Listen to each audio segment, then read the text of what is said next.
Hi. Good morning. నిన్న video పెట్టలేకపోయాము. ఏమనుకోవద్దు. ఈ పూట విశేషం.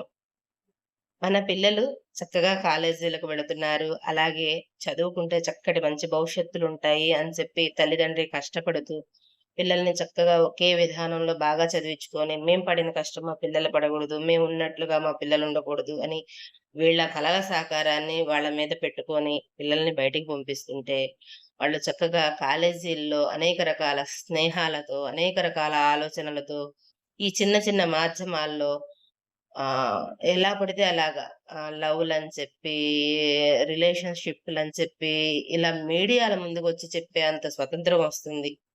దయచేసి పెద్దవాళ్ళందరూ గూడా ఒకటి గమనించండి. పిల్లల భవిష్యత్తు పాడైతే బాధపడేది మనమే, వాళ్ళు కాదు. ఈ పిల్లలు ఎలా ఉంటున్నారు? అసలు వాళ్ళ చుట్టూ ఉన్న వాతావరణం ఏంటి? ఎలాంటి వాతావరణంలో ఉన్నారు అనేది గమనించుకుంటూ, వాళ్ళకి మంచి చెడు మనం చెబితే లోపలికి వాళ్ళకి వెళ్ళనప్పుడు చక్కగా ఒక మంచి మాట చెప్పే బయట వాళ్ళ చేత ఒక మాట చెప్పించండి. తప్పేమీ లేదు. మన పిల్లలు భవిష్యత్తులో మనకు ముఖ్యం. ఇది ఖచ్చితంగా అందరూ ఆలోచిస్తారని అనుకుంటున్నాము.